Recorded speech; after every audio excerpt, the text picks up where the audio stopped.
So I'm going to show you how I skim coat ceilings like this. This is an old texture, it's been scraped down, and the homeowners want this smooth, nice and flat.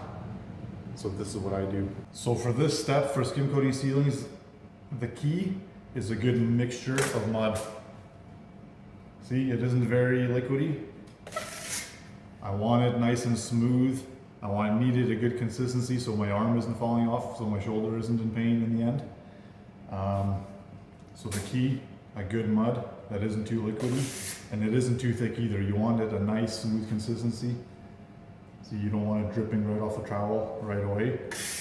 And so what I'm using about, I think this is about a 12 or 13 inch trowel. So I'm going to lay on the full bucket of mud on the ceiling first with this trowel, with this hawk. And then I'm going to take my bigger trowel, which I'm going to show you after. So first I'm just going to start laying mud on the ceiling.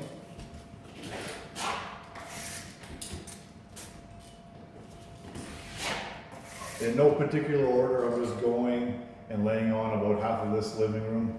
I'm going to lay it on first and then I'll show you what I do next.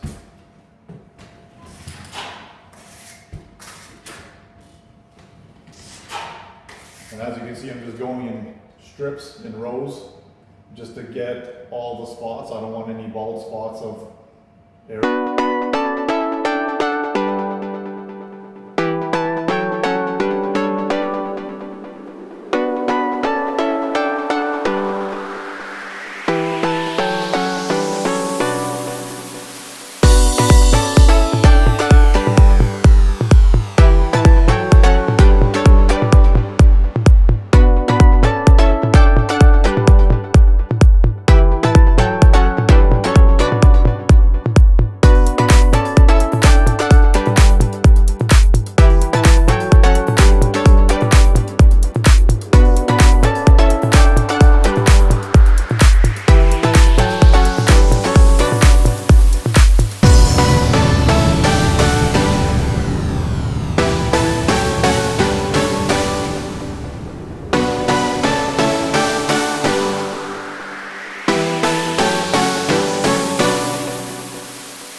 Before I wipe it down with a big trowel, so you can see I have a consistent layer of mud on everything. And now I'm going to grab the big trowel and smooth this all out. All right, so I have a bucket's worth of mud on the ceiling now. I'm going to grab my, I think this is a 22-inch trowel. And now what I'm going to do, basically I'm going to start where I started to lay the mud on, because now it's been on the ceiling the longest. And so I'm just gonna go row by row, about as far as I can reach with my arm, maybe about 5, 6, 7 feet around there. And I'm just gonna smooth it out and keep going along the whole ceiling.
Okay, so now time for the second half of the ceiling.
right, so the mud is now laid on the whole ceiling. I'm gonna take my big trowel again. Now I'm gonna start wiping down where this connection is.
All right, guys, so this ceiling now is skim coated once. This is what it looks like. You can still see some imperfections here and there, but once it dries, I'll give it a quick rough sand and then one more coat and it'll be smooth as ice. But this is what it looks like right now, which is already 100 times better than what it was. That's it. That's how I do skim coat on old textured ceilings. If you found this video helpful, don't forget to subscribe, like, leave a comment also, and thanks for watching.